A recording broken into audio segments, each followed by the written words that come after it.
I grew up in a neighborhood in Houston called Sunnyside. I'm 68 years old, means I was born in 1954, April. So let's say that's probably 1 month before Brown versus Board. I think that came down in May. Right, and just a little bit after our brother who got tossed off the bridge and everything. Yeah, It yeah, was a fraught time. yeah, yeah. Working class family. We were poor but didn't know it. Dad had a 6th grade education from Central Texas, Itasca, Texas, and only did the 6th grade because the black or colored junior high school was about 10 miles away in Hillsboro, Texas. So he just worked in the cotton fields until he could lie and join the military. And when he got out of the military, he moved to Houston and enrolled in classes at Texas Southern in photography. You didn't have to have a degree. Obviously, you know how Texas Southern was created. Back when he did it, back then, it may have still been called Texas State University for Negroes, since it was before I was born. Yeah, right. And my mother grew up in Houston from 3rd Ward, went to Jack Yates High School. She was going to go to Prairie View to go to college, and my dad, a little older than her, proposed. They got married, and sometime shortly afterwards, my brother showed up. Then my sister showed up. Then I showed up as the last child. So she was a nurse's aide and did house as a maid and a nurse's aide. He was a nurse's aide and also had his own business. He did yard work and repaired bicycles, lawnmower repair shop in the backyard. 3 kids. That house we moved in Sunnyside. Sunnyside, if you Google it, was one of the early black unincorporated neighborhoods built for African Americans during the era of racial terror. So to avoid getting lynched, a lot of blacks moved to Sunnyside. Eventually, the city of Houston did incorporate it. There were 2 dumps out in the neighborhood, and hey, we were poor but didn't know it. He did buy a home, knowing history as I learned it later in life, under the GI Bill. He probably went to Texas Southern under the GI Bill, but as you know, FDR did a lot of good things, but he didn't integrate the country. So if you were black, you could only get a house in a black neighborhood where someone would sell you one. So he moved in Sunnyside. If he just moved a few blocks away in what was called South Park, the streets would have been paved. It would have been in the city limits, incorporated area of Houston. Arguably, it would have been a better life. And we were right down the dividing line between Sunnyside and what was the white area, South Park. But look, I was lucky. The parents stayed together, even during difficult times, in that 2-bedroom, 1-bathroom home. Eventually, they added another bedroom for my sister, but no hallway. Didn't add another bathroom until I was at UT, in fact. By then, my dad had gotten his own room in the back, my old room. But so we grew up being very neat, because you had 5 people with 1 bathroom. So you always had to put your cap back on the toothpaste, wash the bathtub, flush the toilet. You got me? Because things were small. Yeah, right. Did your dad fight? Was he in World War II? He was World War II veteran. veteran. Yes. So are there any stories growing up that you'd like to share or that impacted your life in particular? One that I can remember, which may sort of have helped mold me and my interests in equity, civil rights issues. A big battle when I was a kid was to close the Sunnyside dump. And the city had decided to put an incinerator in the neighborhood as well, which would add to pollution issues. Although we weren't really sophisticated to have monitors and that kind of thing to know, but just a sense that you already have the dump and you have that smell. But that Sunnyside dump is where, as a kid, we'd play. I'd make my way over there, usually with my older brother, who was quite aggressive and a bit of a character. And so as kids, we'd go and swim, street swimming, You know, sometimes I joke and call it ghetto swimming. You know, you swim with your head above the water, and the assumption being you can't drown if your head is above the water, but you can only go so far, and then hope you can get on your back before you drown. Yeah. But I remember a protest at that dump because a young kid died, slightly around my age. Might have been a little older or a little younger than me. But this kid died, so the neighborhood was up in arms. And my mother, you know, just with a high school diploma, most folks in that neighborhood didn't have degrees. You had a few school teachers, but not that many. Maybe in the more developed, newer part of Sunnyside, which is really Hillwood, you'd have some teachers who lived there. But my mother was very much an activist. She had a unique sense of humor and would talk a lot. So even if she was not a college-educated woman, she had a tremendous wit about her. And I can remember being there at this protest, and all these people were there, and prominent people, black people in the city were there for this protest. And that really gave me a sense of how someone's voice and ability to speak out on issues would make a difference. And one story about my dad, I can remember one time when there was a bombing of a local minister's home, Reverend Bill Lawson. Around some kind of racial issue or something like that? He was a local civil rights leader, the only pastor, I'm told by Reverend Jesse Jackson, who turned down Martin Luther King when Dr. King asked him to go national. At the height of King's celebrity status, it was an honor for a black preacher to get tapped on the shoulder and say, I want you to go national, move to Atlanta, and work for SCLC. Reverend Lawson, Dr. Bill Lawson, turned him down and said, I want to stay here. But I remember when Lawson's home was bombed, probably because of his work with King, but it was on the news, old black and white TV. And I remember we were watching the news, and my daddy said, they mess with the wrong one now. We need to pack our stuff up and go to Itasca because the city's going to blow up. Now, it didn't, but and we did not go. We ended up staying. But so just those were early things in my childhood that really impacted me. What did your parents think about education? My parents put a big premium on education, assuming that was the pathway for a better life. And my older brother didn't pursue it. I think he went one semester to Texas Southern, didn't do well, and left. My sister was the second person in our immediate family, among first cousins and all. First one was one out of Memphis. My sister was the second, and she went on to get a master's, bachelor's from Texas Southern, master's from U of H, PhD in education from University of Houston. Ended up in politics shortly after me and became first black female to be president of the school board. Didn't like politics. My mentor, Mickey Leland, and I pushed her to run. And of course, you know, I started out at Xavier in New Orleans and then came back to Texas Southern, graduated, and then went to Austin to the LBJ school and UT Law School. So my parents were a big part of inspiration. Pushed you into it in that sense. Yes. Convinced you. Yeah, that seems common. So can you tell us about your grade school experience? Where you went to grade school, what that was like, et cetera? I went to Grimes Elementary School, which was 2 blocks from the house. Being the last kid, I was a bit spoiled, somewhat precocious, but kind of knew how to weasel my way in. I usually knew how to sweet talk the teachers.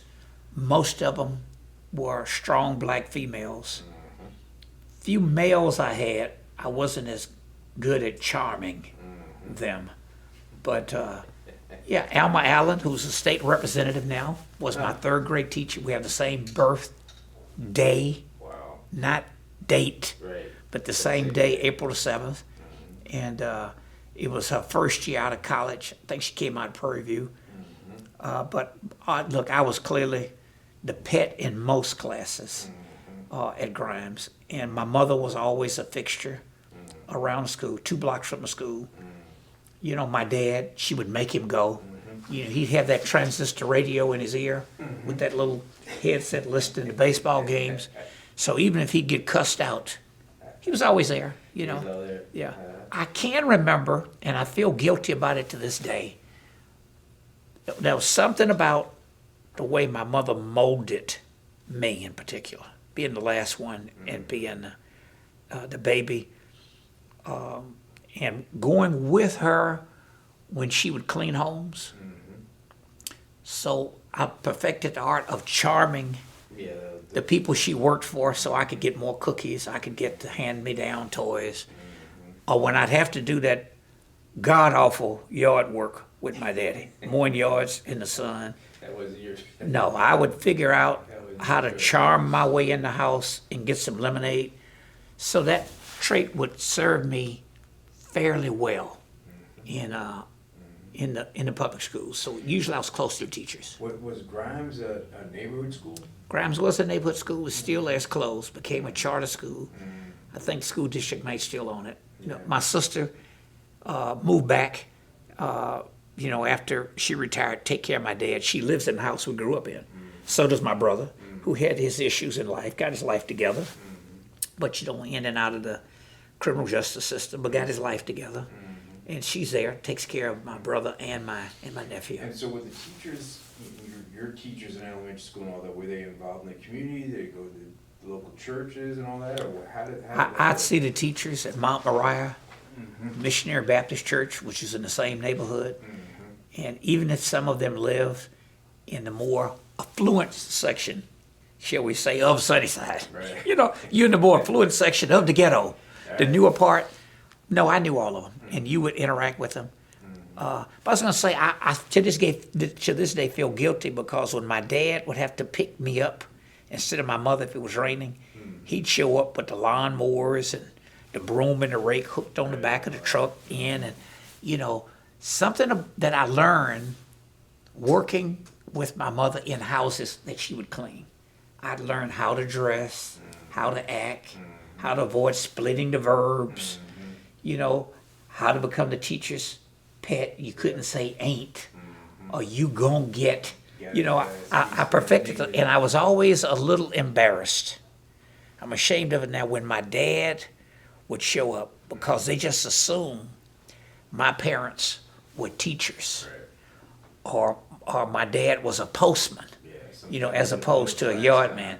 And I look back and think that working two jobs, that tenacity, part of my aggressiveness, my ability to juggle 4 or 5 things comes from watching that old man mowing yards by day, nurse's aide at the VA hospital at night, and rarely eating dinner with us because he'd go to sleep, then get up at midnight, nurse's aide shift, be asleep, we'd be quiet, getting out of the house in the morning, so he could get up at noon, mow the yards, come back, have his dinner, go to bed. So sometimes I look back and I'm embarrassed that I was embarrassed of that old man instead of being proud that he'd worked 2 jobs to give us that Well, it life. sounds like you're proud now. Oh, yeah. So, there you go, in terms of that. What about high school? Where'd you go to high school, and what was that experience like? I went to Worthing Senior High School. I went to Woodson first, which was the feeder school. Yep, right. All segregated schools.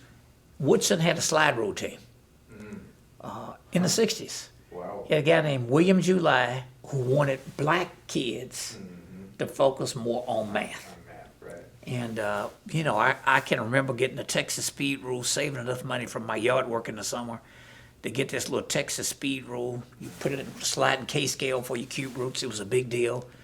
Helped me get second place in the Texas interscholastic slide rule competition. For Negro, for colored. No, we would, interscholastic slide rule competition was for, But for we wouldn't compete in the same room with whites, but you'd use the same tests. Wow. You just have separate testing factors. No, I got second place at a little medal somewhere in the attic at my mother's house. So that must have been, was that That's junior high school. competition outside of the PV, the Prairie View Interscholastic League Oh, yeah. operation, or was To that my after they knowledge, came back there together? were never any white kids around us, but hey, maybe it was a segregated one. I didn't know. I just knew it was the Texas interscholastic, competition for slide rules. Right. You got me? I knew we were the only black one. And then when I got out of junior high school, as we referred to it then, sometimes teachers would say, you all wouldn't do certain things if you were at a white school. The subliminal message was things were better at a white school. Right. So when I got out of the 9th grade, I took 2 city buses to go to San Jacinto High School in Houston. I did have opportunity. Arthur Gaines in junior high school, Arthur Gaines, who was the principal, had a scholarship opportunity. He could pick 3 black kids at Woodson who would take this test. And I remember him saying, if you take this test, unless it shows you're mentally deranged, he'd say MR.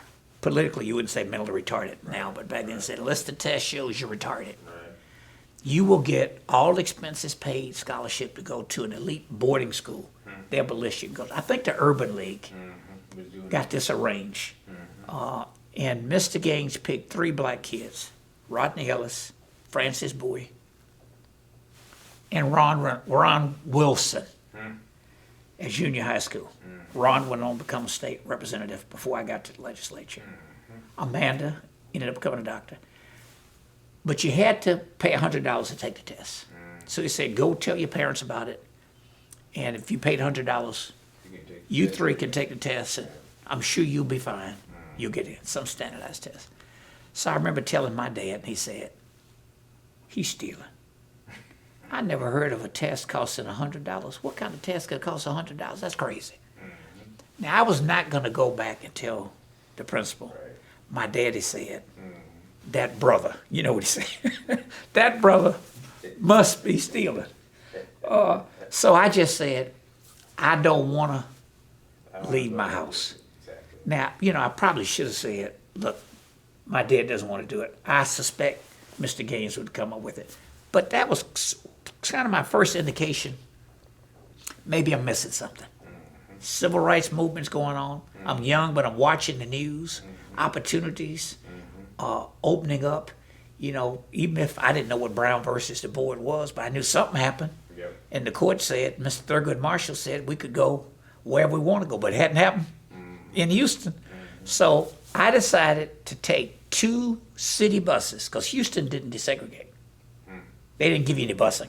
You could go, but there was no way to get there. The school district didn't give you a bus to get there. So I took 2 city buses out of Sunnyside to get downtown to what is now the Houston Community College main campus, but it was San Jacinto High School. So I went there in the 10th grade, and it was an exciting time. You had a black guy running for mayor. His name was Curtis Graves. He was a state representative. So I was getting very politically aware. I'm in the 10th grade, and there was a demonstration on campus. And they said, well, we want to hear something from a 10th grader. Get that wisecrack one from Sunnyside, Ellis. What do you want to say? So I gave a little speech. I thought, that's pretty good. They gave me a standing ovation. Then when I was getting on that city bus to go home, one of the white students grabbed my coat, and the bus driver, white guy, was kind enough to close the door. Wow.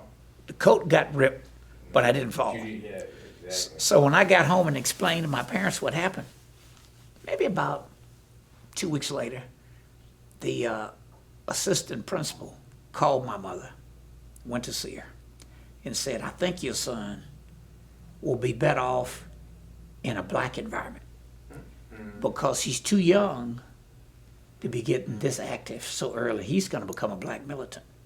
So you'd be better off with him in a black environment. So my mother told me, and I said, Mama, that doesn't make any sense. He's saying, if I'm in an integrated environment, I'm going to become militant.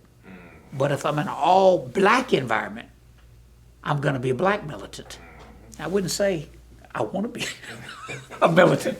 I said, that doesn't make any sense. You don't tell me. So then I had my classmates go over and talk to her and explain that we need him. He's one of our leaders. I'm outside the window listening. And my mother said, well, if y'all want him to lead you, he's in the 10th grade. He's your black leader. They're all black over there. He needs to go to hell over there and lead them. So my mother made me transfer Ah. back to Worthing High School. As it turned out, I didn't speak for about a week or two, just angry. Then I kind of blossomed, to be honest with you. I got away from slide rule issues. You got me? I wasn't in the science club. I got on the debate team. And, it was an exciting time. Nothing I couldn't, and I did quickly become one of the pets again and became student council president. The principal was a guy named A.E. Norton. Interesting footnote in history. He was the first interim president of Texas State University for Negroes, 1947.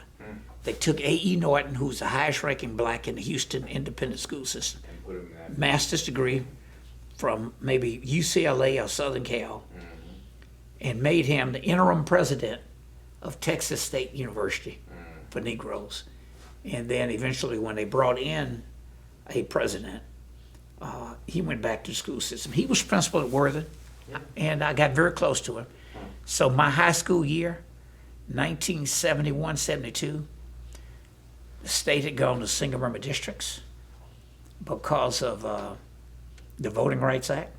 So you had people like Mickey Leland, Craig Washington, Sophronia Thompson, Eddie Bernice Johnson, people I got to know personally later on in life were running for the state house. It was an exciting time. From a distance, I knew that Curtis Graves guy from the 10th grade when he was the only black state rep from Harris County. Barbara Jordan was in the Senate. And he had run for mayor with this big old green button, said, I dig graves, so I can dig it, you can dig it. So it was an exciting time. Bill Hobby was running for lieutenant governor.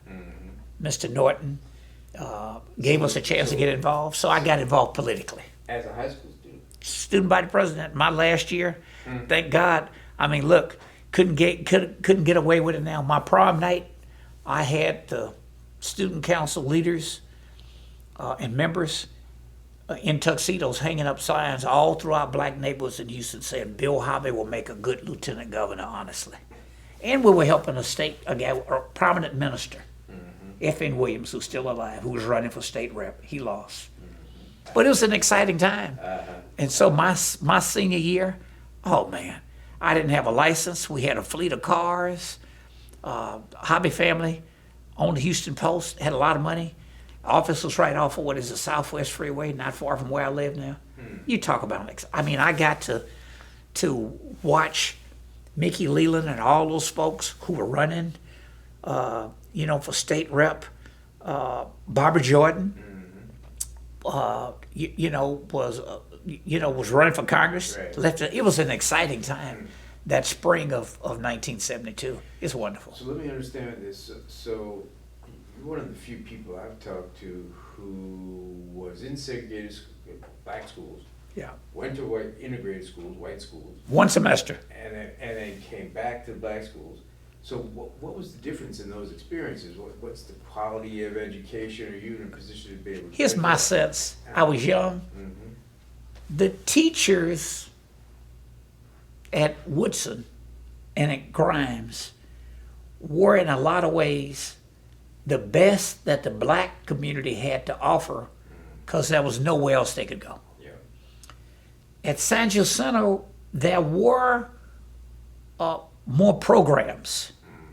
The campus was like a mini college campus. Yeah. If you go look at the HCC, Houston Community College campus now, at least that Heineken Auditorium in the main building, which is administrative in some classroom, it was like something I'd never seen. I mean, Sunnyside back then was so far from Houston. Look, I don't remember segregated water fountains downtown because we didn't go down there that much. No, we went down. You got me? It was just too far being way out there in Sunnyside. We'd get downtown for the Thanksgiving Day parade and that kind of stuff, which would have been segregated.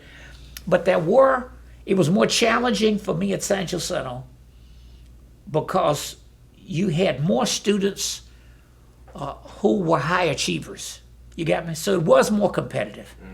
I can't remember what my grades were for that one semester, but I do know in addition to trying to get involved in activism, we were involved in protesting to get more black studies and black students at the University of Houston. So we were on the periphery You got me? Curtis Graves running for mayor. You know, I can remember more as opposed to the academic challenge, you know, the opportunities for activism. I do remember them telling me I should take this test. Now, in junior high school, somebody's telling me to take a test to go to an elite boarding school. I get to the 10th grade, they're telling me to take this test, which I took. And the results came back and they said, Rodney, the test results show you would be good at bricklaying. So you need to enroll in VOE and learn to be a bricklayer. Now, I just had a sense of where I wanted to go, being that yard man's son and the maid's son. I can remember saying, you mean owning a brick company? Now, I spoke at a commencement for the University of Houston downtown, and I made the comment. Now, I spoke at the board meeting at the Houston Community College not long ago, and I said, now I look back on my life, and if I had learned masonry, I probably would I'd be a major home builder by now. Now, I still would have gone on to college, but you know, so now I get it. There's nothing wrong with learning how to lay bricks. But I'm sure that I would have learned how to lay bricks to own a brick company. Yeah. But I do remember saying it, and that big old Curtis Graves button on, you know, did get me called into the principal's office a couple of times saying we don't do political advertising. Then I said, well, the white kids have on that little bitty Wallace for president button. Wow. But it was saying Wallace for 72. That must have been, you know, 10th grade, 67, 68, 67, 68, and then maybe 68, 69. Right. You got me? Now, I will admit, their little Wallace button was about the size of a ketchup bottle. Mine was the size of a mayonnaise jar, because Mr. Graves probably didn't have as much money. So for the buttons you did have, he wanted to make sure you could dig it. You get me? But so look, I can't say that there were more teachers. The classroom size was smaller. There were more options on what to take. You got me? But at least I came out of high school in 1972. My last year at Worthing, they were switching more, trying to get, there must have been incentives or something to get black teachers to go to white schools, white teachers to come to black schools. So we were getting some younger white teachers who I liked. You got me? But for what it's worth, but I'm saying that from the vantage point of being older now. So maybe some of those more experienced teachers were taking some incentive package or something for black schools, black teachers, taking the opportunity to go to other places, kind of like a magnet. And we were getting younger teachers. Some, obviously I was kind of a standout being a student body president, but there was a bit of a drain. You got me? Which, you know, so we know now we look back on history, that's one of the downsides of integration. You know, those when nobody would build your house but a black person, you know, nobody would bury you, cut your hair, you know what, eat barbecue, but it did have, but it opened a whole range of other opportunities, you know. So it sounds like you going to high school, you were clearly aware of the political atmosphere around you, the kind of things that were going on. Professor, I was lucky. To be a senior in high school, I had a key to the school. The band director sometimes would maybe get a little excited and drink a little too much. So I lived near Worthing, and I'd go to the school when the band was coming back. Didn't have cell phones, but I kind of knew when they were coming back. And I would open up the school so the band could get in. You know, lock the school up. You know, didn't have an alarm, but no, I was, you know, I had a little, with the assistant principal, student council president, had a little office. It was a exciting and wonderful time. And I look back now and think, my mom, although I was mad as hell at her for pulling me out of sandwiches. As I was mad at my daddy for not putting up the $100 to go to boarding school. But hey, all things being equal, I came out okay. It worked out well for you. So, so what were the kind of, you were following Mickey Leland and, you know, Barbara Jordan and all that. So I went to Xavier, New Orleans. Didn't have a lot of advice on where to go. We had counselors, and I was a pet. But I applied to Xavier, because the principal, Mr. Norton, suggested I go. This was his advice. You are good at snookering people, Rodney. And you BS these teachers around here, and you're not getting the education you ought to get because you're so smooth. He said, now you ought to go over there to Xavier. Well, those nuns don't give a damn about you smiling and your little jokes. And he said, and you get a better education. If you're smart, that's what you do. I applied to Dillard. They gave me more money. I applied to Swarthmore because I read in Ebony magazine that Angela Davis's sister, I think, went there. I went to Swarthmore. I applied to Exactly that time. I applied to Swarthmore. I applied to Carleton because an upper class woman who's just beautiful. She was there, and I figured I'd like to really meet her again.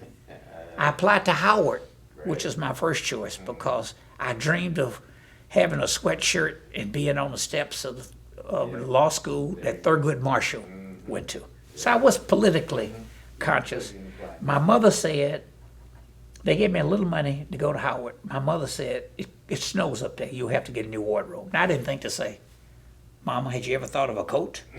You know, I remember getting slapped when I told her, you know, basically I didn't know what the word non sequitur meant, but you know, I'm going to be militant if I go to school with white people. Right. I won't if I'm in an all-black environment. But Mr. Norton was a big influence. Xavier gave me less money, so I went and enjoyed it. You know, it was a great experience. Norman Francis, that might have been his second year or so, 72. He was president, you know. I knew his son, actually. You know, Mark? Pat Francis. Oh, yeah, Pat Francis at UT. Yeah. But so Norman Francis was president. Vince Rochelle was vice president. You know, they had this recruiter who came to Xavier named Miss Hazur. I don't know whatever came of her. I'd never seen a big old tall Amazon human being that beautiful in my life. Just big, tall, black skin. Just, you know, in New Orleans was an interesting experience. That's what I was going to ask you about it, New Orleans. I'd never seen, being in Sunnyside, as much poverty as I saw in New Orleans. Xavier's right there by Gerttown. It was in Houston, but Houston's so spread out. You know what I mean? But in New Orleans, it was so compact. And just the dichotomy to be there in St. Michael's dormitory, which is still there, the boys' dormitory, they had 2 or 3 for women, KD, Catherine Drexel, St. Joseph, I think just the 3 dorms, I think. You know, very protective environment, Fontainebleau Hotel across the way. But Gerttown was so close, I'd never seen so much abject poverty close up in Houston. It was here, but I just didn't. I didn't see it concentrated like that, but it was a great experience. My freshman year was the year they had the guy who did the shooting from Howard Johnson's hotel. So it was a tense time for black kids there. And then I got a summer internship to come back to Houston to work for the United Negro College Fund. And they had a big luncheon at the Rice Hotel. Again, in my life, they said, we need a student to say something. So the guy said, you got 1 minute. And the guy in the office said, if you talk more than a minute and you see me running out there with the cane, you think of the Sandman. I didn't know what he was. I'd never heard of Sandman. You know, I guess he was thinking I'd been to Dr. J.C. Jones. I didn't know about, you know, the Sandman. But he said it, and I put on a show. And from that, Governor Hobby's mother was at the head table, Ovita Cobb Hobby. And she said, tell that young man to come see me. I want to help him. And the president of Texas Southern, Granville Sawyer, was there. So I get a call when I'm back at Xavier, sophomore class president, from a guy named Eddie Maxey, who worked for Rod Page, who was the head football coach and athletic director. The president of the university told him, as Rod tells the story later, get him. He doesn't need to be, he's from Houston, he does not need to be at Xavier. He needs to be here raising money for a public black university, not private black ones. So long story short, they gave me a scholarship, football scholarship. You can get away with it now, the statute of limitations, says Rod. I had a football scholarship, all expenses paid, room, board, books, and tuition, provided I maintain a B average. And I was the assistant director of promotions and development for Texas Southern University, raising money for the athletic department, which was, you know, then all of a sudden I got to know close up when anybody needed tickets. Congresswoman Jordan, Representative Anthony Hall, Mickey Leland, Craig Washington, Symphonia Thompson. Oh, it was, you know, I get to go to the president's home. I saw all that African art, all those heads in President Sawyer's home. It was a great experience. And so was TSU, it sounds like TSU was very involved with the black political kind of class in... TSU was the epicenter of everything. The law school or the whole thing? The whole thing. I was in undergrad school, all of it. Law school, but all of it. I mean, whatever happened in the black community. The first, I think Harfines was mayor. He took Hortense Dixon, who was a professor at TSU, one of the senior people. He took her on loan to be senior advisor or something. It was the epicenter, and right there in Third Ward. And, you know, I had an apartment, a little efficiency apartment in the dorm for married students, faculty, and staff. I was on staff. No, I was in the middle of everything. What did your parents think about all that? It was great. Didn't have to pay that little bit of money. You know, when I went to Xavier, I didn't have a finance meeting. I tell kids not to do a finance meeting. Why did I pick Xavier? Because Mr. Norton said it over Dillard, which gave me more money.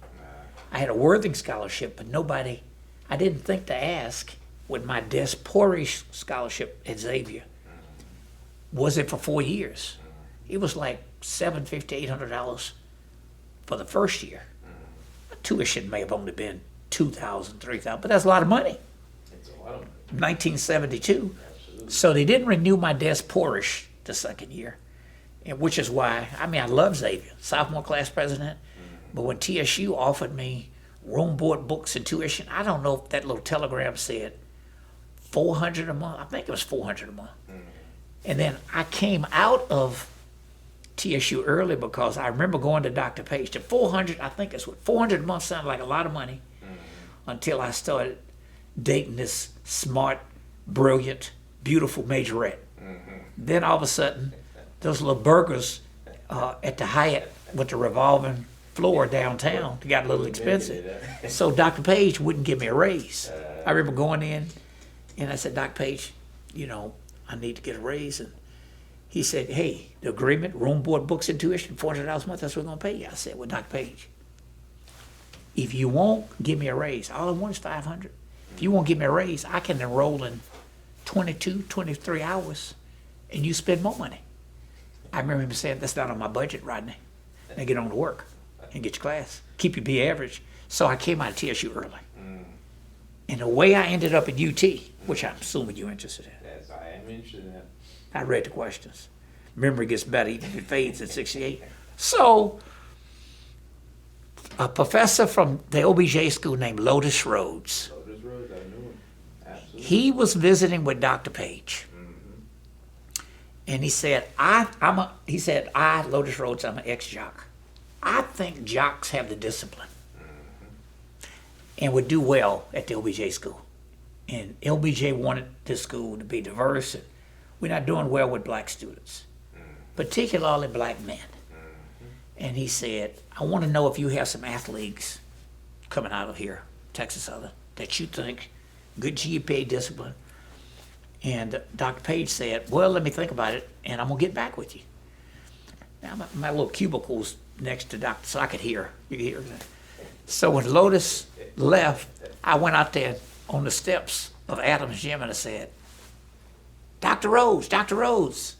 Dr. Page told me, I ought to catch you. So I said, I gave him my little story, blah, blah, blah. Son of a yard man, made 2 jobs, you know, getting my bachelor's degree in 3 years, 2 schools, Xavier and TSU. And he said, well, you need to take the GRE. You could do like a walk-in. And the next time was in Austin.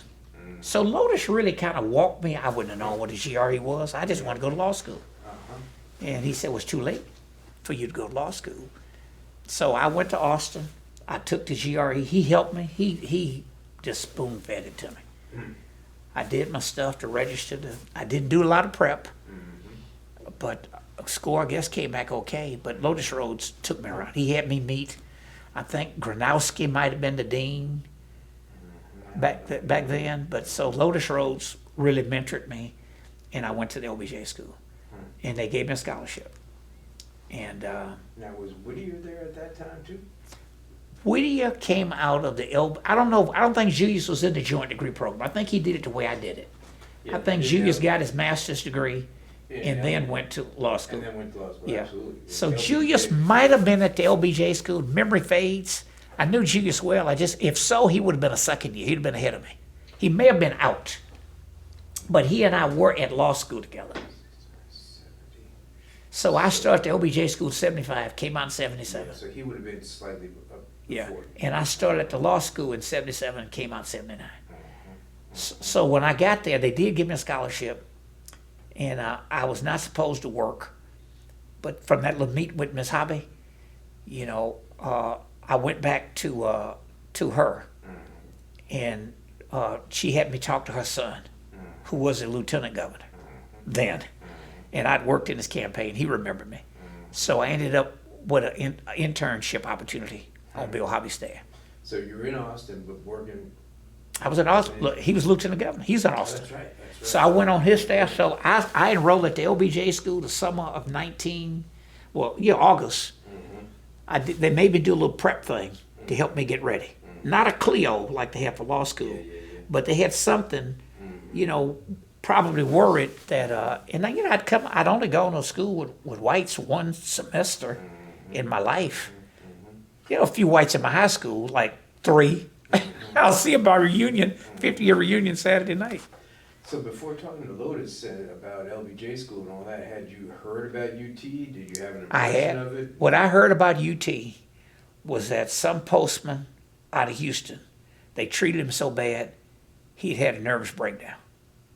So although I was at Texas, I don't know if Mr. Sweat had a nervous breakdown or not, but in the ghetto, that's what I heard, that they treated him so bad. Now, you know, I mean, I knew, now in life I look back, I got to know Hewlin Lott, who came out later. Virgil Lott was the first black, I think, to come out of law school. Because we give out from law school the Virgil Lott Award. Hewlin Lott, his brother, went to UT as well. I'm pretty sure Hewlin did. And I used to see Mr. Lott at the Groovy Grill with his French cuffs, you know, folding his napkin, always very pristine, very classy. So, but yeah, my impression of UT, particularly being at TSU with a little resentment, competition there. And I assume that I probably would have waited and gone to TSU's law school because I still had the job. Or I would go to Howard's law school. So by then my life was pretty much in the bubble of the African American experience. Lotus opened my eyes quite a bit. So why did you decide that that's something you wanted to do? Because they gave me a scholarship. And because Lotus Rhodes, you know, I was coming out of undergrad a year early, and I would have, you know, with a bachelor's degree in political science, a minor in communications. You know, it's a great job. It didn't pay a lot. I assume they'd have paid me more. It's a great job, a lot of visibility, a lot of fun. You got me? But to get to that next level, you know, I knew I was going to have to, I knew it. My parents were always pushing me to get as much education as I could. I would not have thought about a public policy degree. That was not on my radar. Nor was public policy. Activism was, practicing law, whatever that meant was. I just wanted to be a lawyer and figure it out from have my own business as a lawyer. So what did your parents think about you going to UT? They were excited. I mean, it was a, you know, big deal. And they weren't concerned about you, and you know. No, I mean, because I left home when I went to Xavier after my senior year in high school, and I hadn't lived at home. You know, I'd been pretty much independent on my own. I mean, my parents paid for the gap in tuition to go to Xavier. But after that, I mean, they were fortunate, really. I was the last child. It was you know, they were paying for my sister's education, and she kept going straight through. So no, they were happy that I had a full ride at Texas Southern. I took my Worthing scholarship since I didn't need it, which was $1,000 a year, and I didn't need it at the OBJ school. I drew down on that when I ended up at UT Law School. But no, Lotus was look, in the OBJ school, when I got there to UT, I was not active in a lot of things on campus. I stayed at Jester my first year at the OBJ school. Lotus encouraged me to stay on campus. He also encouraged me to follow the rules and not work. I didn't take that advice. I took the housing advice, but I didn't take the advice. I got in that Capitol and met Professor. 1975, you know, to have a little old phone on the top of a filing cabinet in the basement of the Capitol, it was like I had hit the gold rush. You got me? To see Mickey Leland and Craig Washington, Symphonia Thompson. Oh, it was an exciting time. And being at the LBJ school, you know, where I met Maynard Jackson. They had a civil rights symposium, and I was his driver. You know, I got to tell him later on in life that I picked him up, and he was trying to open the door to get in the back seat. I wouldn't unlock it. You got me? Had a little button. It was a rental car. So he sat up front, and I said, he said, "You don't know how to unlock the back door, young man?" I said, "Yes, sir, Mayor." I said, "I'm a student at the OBJ school, and I volunteered to be a driver because I wanted to talk to you." I remember him saying, "Well, God damn it, you could talk to me from the back seat. I might talk more." And then he was such a delight. He sat in the front seat, big man. He'd been bent off in the back seat. He said, "Do you have a suit?" I said, "Yes." He had a white shirt. He said, "You have matching shoes, black shoes." He had the whole deal. He said, "Be back over here. I'm going to take you to the VIP dinner with me." All right. So Mayor Maynard Jackson treated me, a student at the OBJ school, first year student, like I was on his staff. Now, they knew I wasn't. Oh, it was, you got me. Later on in life, I tell him that story about him wanting to get in that back seat. But no, so I was not active in campus activity. I knew Elmetris Durham, obviously, because, you know, anybody I went out with, you know, you had to get, if it was African American, you had to go meet Mama Durham so that she'd say, "You decent person." So this is 75, 75. 76, yes. Yeah. So I came out of LBJ in 77. And so what were your expectations when you know, before you arrived on campus, and what was the actual experience like? I was green, black, and country. They had your first name on these name tags at this reception at the LBJ school. And this one guy, I had Rodney, Clotilde, whatever. This one guy had JESUS. I say, "Hey, your people had some high goddamn expectations of you to name you Jesus." And I remember Jesus Garza saying, "It's Jesus, brother. It's not Jesus." You know, so I thought they had me take French in high school. I'm just trying to think, who would name the child Jesus? And Jesus tells that story. He went on to become city manager in Austin, running the healthcare system for a while. But Clotilde came out of my high school ahead of me. She might be 2 or 4 years ahead of me. And Clotilde kept me out of a lot of trouble. So she was up there. She was a first year student in my class. She had 4 African Americans, 2 black men, 2 black women, maybe 1 black woman. I can't remember. Oh yeah, I can't think of her name now. She might have been a year ahead of us in our class. You have to ask Clotilde.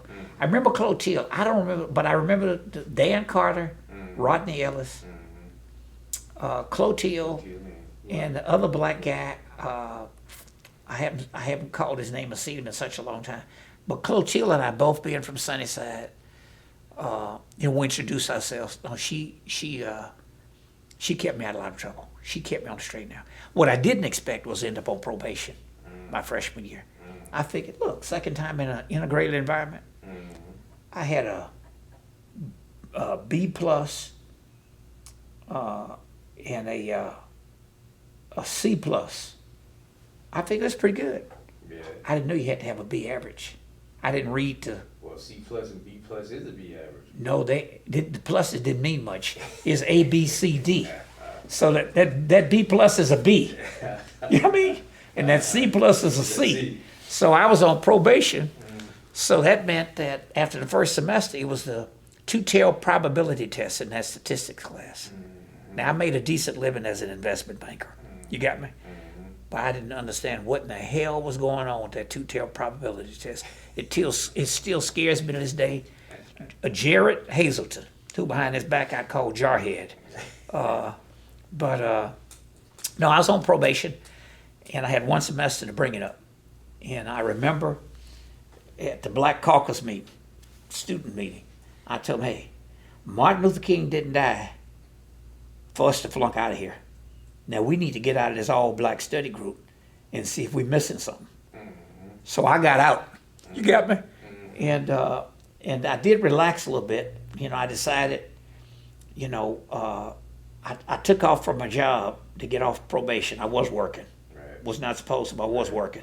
And I was attracted more to the Capitol than the campus. Right. And I figured out Town Lake and what's that, Mount Benel, you know, just to kind of unwind a bit. Right. So I did back off from the Capitol, you know, and they were kind enough.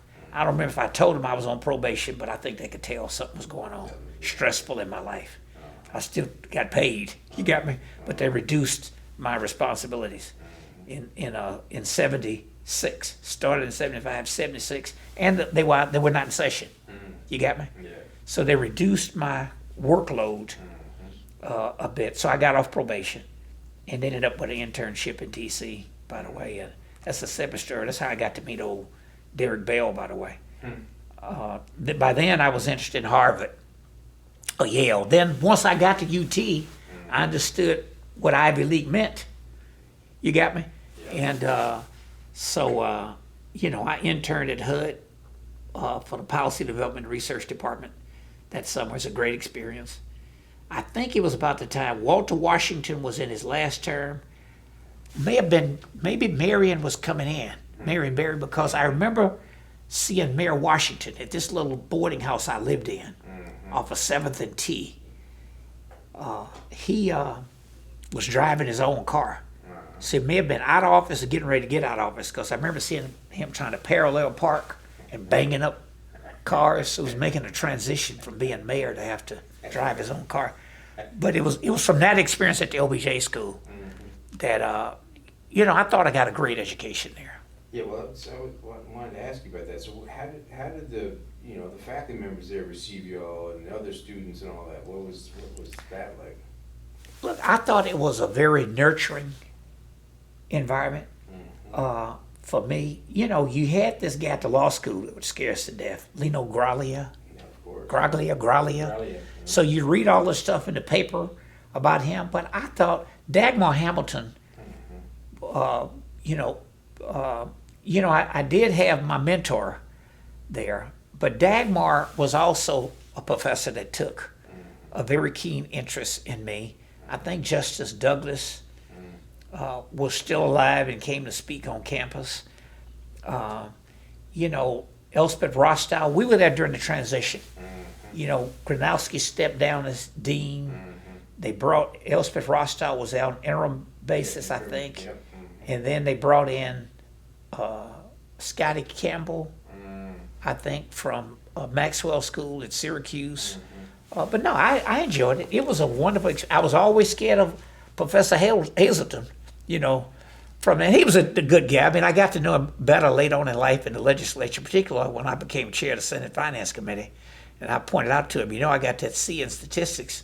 Now I got the pen in my hand. So, hey, maybe you challenged me to learn something from it. But no, I thought it was, other than the perception of what was happening at the law school with Graglia and all of the rhetoric, you know, so sometimes the discomfort of feeling like we were less than equal to others, because you'd read stories in the Texan where Graglia was whipping it up quite a bit.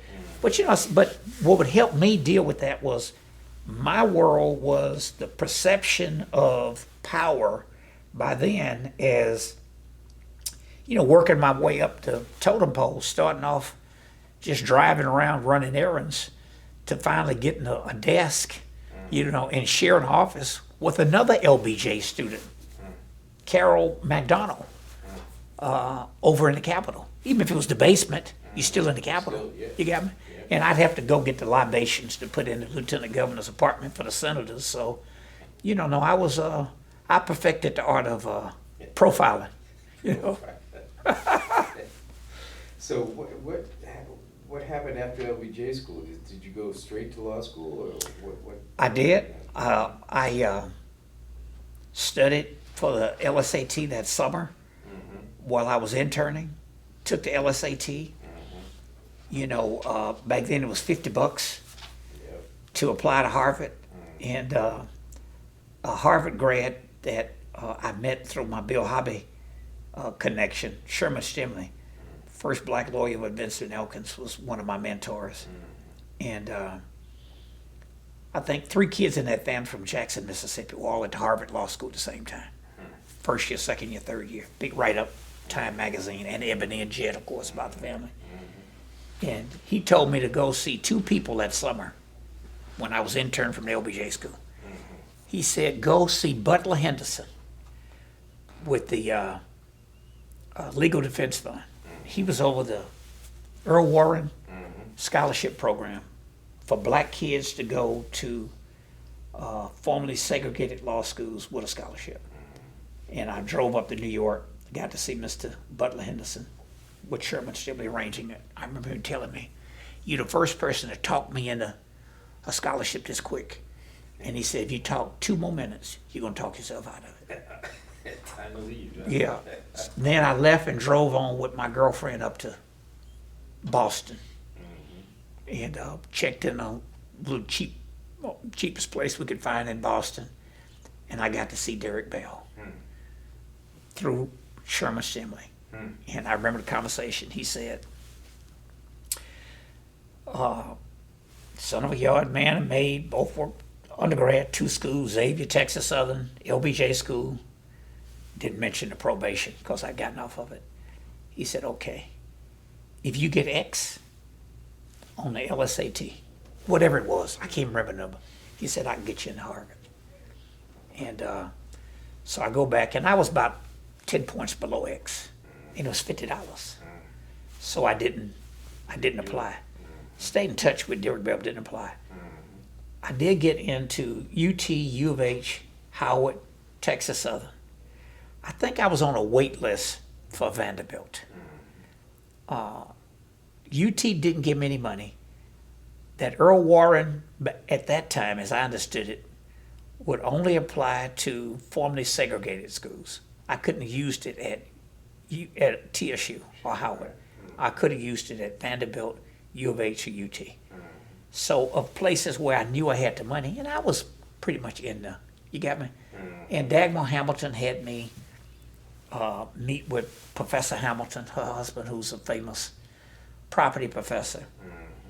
Somehow I got to meet Mark Udoff, who was at the time over the whatever it was, the Affirmative Action Committee. Someone out of Houston, John Watson from Vincent Elkins, had me meet with Udoff, and got to know him because I remember having a number of visits with Udoff back then. So I chose. To me, it was an easy transition. By then, I had a decent apartment. You got me? To go to UT, and I was advised not to work. I kept my job on the lieutenant governor's staff all the way through from 1975 until I was out of law school. No. And I transferred hours from them, from the OBJ school to the law school. So what kind of community of friends and acquaintances did you have during your times in Austin? What was that like? I had great friends. Most of them were around the Capitol. Ron Kirk, and his mother lived next door to a family that sort of took me in through a relative of mine. So, I knew Kirk's mother before I met him, because his mother would wash my clothes. I'd go to his family church. You know, he was in his last year, we're the same age, but he was in his last year at Austin College. And I came out of undergrad a year early, so I'm at the OBJ school. So on weekends, you know, if I wanted to get out of the dorm, I could go stay at Betty Washington's house, the house next door, or Ron Kirk's mother's house. And they'd wash my clothes, cook my food, and it was pretty good. I was charming, you know. Hey, all of the nice little old ladies over on Maple Street, But a lot of my friends were people connected with UT in the Capitol. So, plenty of people from UT, LBJ school and law school. We were all over the Capitol. Black and white, or black, white, brown, everything. You know, I mean, look, I was sort of like an honorary staffer to the Legislative Black Caucus, Hispanic Caucus, and most of my tenure there, eventually I ended up being the senior black person on the lieutenant governor's staff. So I went from being an intern to a legislative assistant.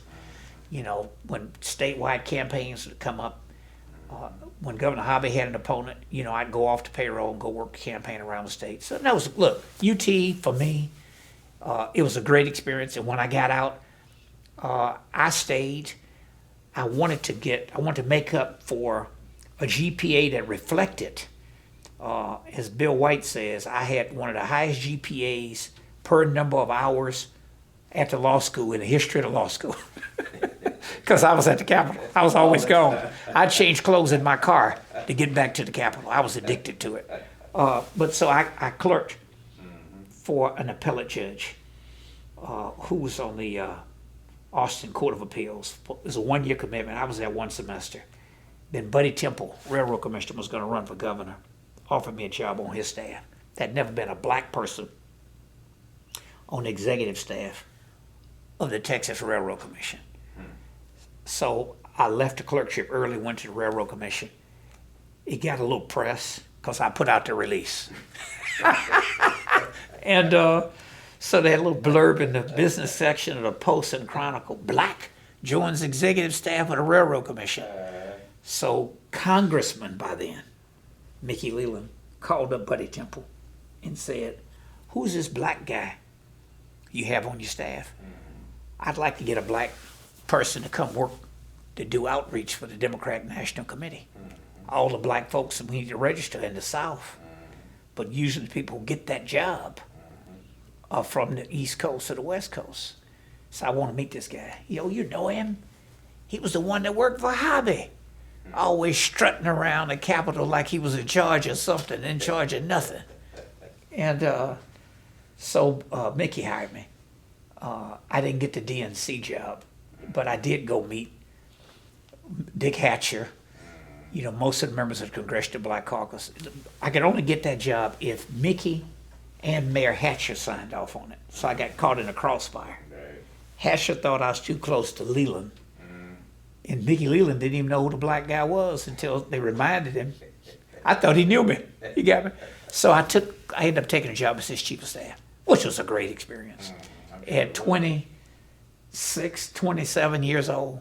Amazing. Straight out of law school. Now you had already graduated out of law school. Yeah, out of law school, yeah. And so, and clerked 6 months at the court, worked for Buddy Temple as his legal counsel for 6 months. And then I become the AA, you call it administrative assistant, chief of staff to Congressman Mickey Leland. It goes full circle. The guy who was Charlie Rangel's AA was George Daly, who when I was driving Maynard Jackson and other folks the next year, in my second year at the LBJ school, I drove around, at the same symposium, I drove George Daly around, who left Rangel's staff then to become, under President Carter, like Assistant Secretary for Africa or something at the State Department.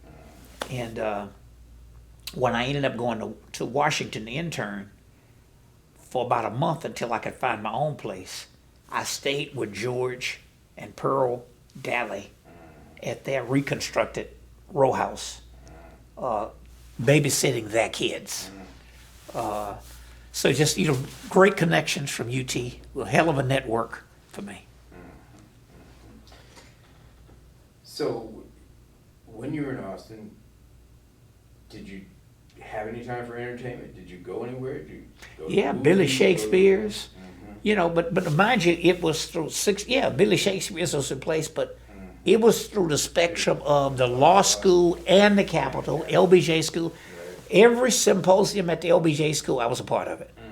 And the fact that I was working at the Capitol, you know, we do these policy research projects. Clotilde and I, our independent research project, we managed to get them to let us do it jointly. We drafted the minimum housing standards ordinance for the city of Austin. It was an upgrade of them that hadn't happened in maybe 20 years. And Clotilde wrote the paper. We had to do that. But I managed the politics. You got me? She coached me. She was clearly the brain. She coached me on it, but we had to go and lobby the city council, the mayor, the city manager, and get it passed. So it was a good team because Clotilde was the detail person. I think the term they told us was at the OBJ school, you will learn to be a highly skilled generalist. That I am. You got me? Even when I went to the state senate, I managed to hire good people around me and know enough to be dangerous. Now, obviously, I'm capable of digging in. But as Clotilde told me early on when she met me, it was obvious I have attention deficit disorder, but I manage it. You got me? And the LBJ school helped me, but really I do have it. The LBJ school helped me with that because if I just have to do one thing, I'm an abysmal failure. I'm better if I have, All these things you juggling. yeah, if it's one thing, then I get very frustrated. You know, as a kid, they give me, you know, in the ghetto with no insurance. Our insurance was my daddy worked at the VA. We could go at night and see a doctor on a graveyard shift, and they would advise us. They put me on Ritalin, which now they know will speed you up if you have ADD Well, instead of slow you that's down. what they need, right? Yeah. It'll speed you. That's what they're trying to do. Yeah. So, did you go to church when you were in Austin during those times? I would. Obviously, for campaign season, on probation, around exam time, Reverend Griffin's church, historic black church, the name of which I can't recall now. Reverend Griffin, right down in East Austin. And then I'd go to Kirk's Family Church. I would go to a Dixon's church. Freddie Dixon's church. And, you know, with the Washington family. But yeah, so, you know, generally, particularly when I was on probation or around exam time, I need to hallelujah big time, you know. No, hey, Austin was a great experience. And, you know, I never did drink. You know, from a bad experience getting drunk my freshman year in college. So, you know, I'd hang out on 6th Street, but always in moderation. You got me? Since I didn't drink. I remember this old Pecan Street Cafe, which is a place when Kirk and I would go on double dates. He used to like this place, Hungry's, which would drive me crazy. Particularly if you get a date ordering that skillet and you have to figure out how to pay for it, you know. But no, Austin, it was when I talk to young African Americans in particular now who want to go back to Houston or Dallas instead of stay in Austin, if the opportunity with Leland had not come along, I suspect I'd have stayed in Austin and probably ended up pursuing a political career there. But so from Jimmy Snell to the key black folks at UT Miles, you know, no, I got very much involved in, shall we say, the black culture, the African American culture of Austin. So were there any challenges to you at UT? Anything? No, I mean, you know, other than that probation thing and law school, I'm lucky I didn't you couldn't pick your classes. You know, to the extent I could, I wanted to avoid Growley. I don't think that with my personality that would have gone well. No. You got me? I just kind of wondered if he called on me in class, could I bit my tongue? You know, or would I snap back? And So you had classes with him? no, I didn't have one. I knew people who did, and I was just always lucky to have I had Rao, I had can't think of his name, LBJ's nephew.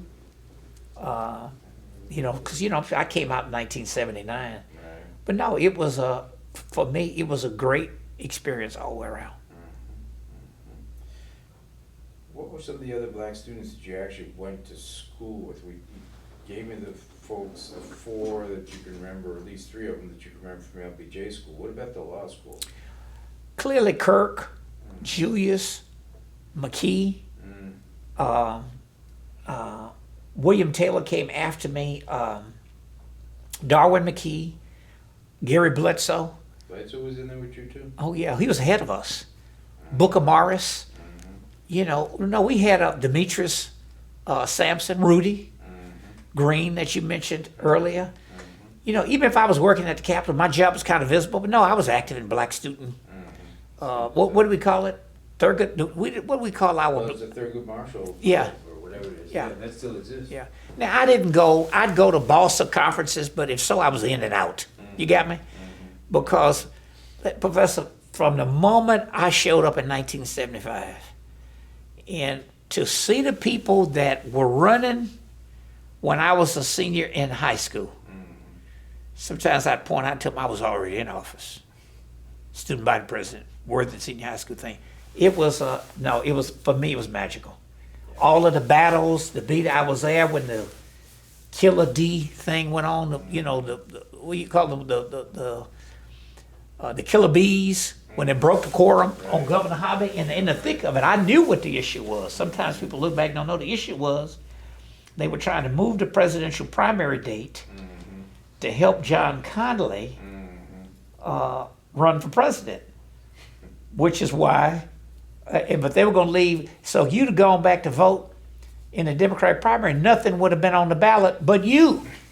It'd have been a whole different turnout. So you damn right they broke the quorum. You got me? And even when I was on Governor Hobby's staff and law students were all over there raising Cain about it, and, Governor Hobby upset, and I'm just quietly trying not to show the, yes, hope they stay gone. Got me? A little luck, good education, and some luck along the way. I'm lucky I had scholarships, or, I even tell my kids now, it's the best investment that they can make. You got me? I'm paying so far, but at some point, if they want more degrees and I don't pay, do it anyway. You got me? Yeah. So my parents put up that $500, which was the gap my freshman year.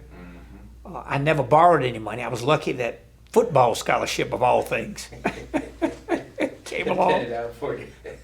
Great guy. I'd go walk around the bench every once in a while, but my job was to tutor the athletes to make sure we could have a competitive team. All right. There's a question here at the end also about the decision to attend UT Austin made it possible for other black students to attend. What advice would you give the current generation? Don't miss the opportunity. Do as much as you can to be prepared. Now, obviously, with the battles against affirmative action, the holistic approach may go away soon. I have one kid that went to UT. Thank God. Yeah. He did get accepted to University of Miami, lost a business school. He did not apply to UT's business school. I think he sensed that was going to be pretty difficult based on the numbers. But I did tell him, if you go to Miami, I'll pay. But if you go to UT, international affairs, minor in business, I think a double minor, business and maybe Spanish. Yeah, I remember him over there. Yeah, and I said, if you go to UT, you can go wherever you want to go in the world every year, and I'll pay. You got to do something. You can live on the kibbutz. You can go to South Africa, work in a township. You got to do something, and I'll pay. Of course, pandemic came around. I owe him a couple of trips, but and now he's getting ready to go to law school somewhere. Just took his LSAT, so. Great. I think that UT environment, I think you all have done a lot of things. I hope in some ways people in my generation have helped over the years to make it a more inclusive environment. Current political issues not withstanding, but, and obviously I've taken a keen interest. I've been very active with the LBJ school. I'm on the foundation board, was on the advisory board of the LBJ school for a long time. I guess I'm senior status on the law school advisory board now, but I've been all of the lawsuits that have come up along the way, I've done my bit to help to encourage along the way. And, when the numbers went down, Joe Jamel put up the money and told me, I think he had me and Myra McDaniel and Ron Kirk on this committee to review the applications. Yep. And I couldn't get all of us together for a meeting, so, Joe said, go out and recruit them just like we recruit athletes. And we did. I'd take those trips to go do it, and then the ones who were getting in, by the way, had the option of going to Harvard or Yale as well. We gave them money. Yep. We recruited them. You It's got all me? the difference in the world. Yep. So it's gotta be done, I talked to Powers a fair amount about that whole effort, which, really was a good bridge, because for a time there. Oh, yeah. Oh, look, I remember giving them hell in my capacity as a state senator, saying there were more blacks in Heman Sweat's class than there were in the class after the court struck it down. And, It was a disaster. oh, yeah, it was a disaster. So it may have been a higher percentage of blacks, may have been about the same, but the number, he had more in Heman Sweat's class than you had in the class after that Supreme Court ruling. I'm not worried that much about what's in front of me. You know what I mean? It's been a good ride. And UT helped prepare me in a big way. So did Xavier, by the way. So did Texas Southern. So did Worthing. So did San Jacinto. You know what I mean? Whatever it was to have me tell that guy, the counselor, you mean owning a brick company? You get me?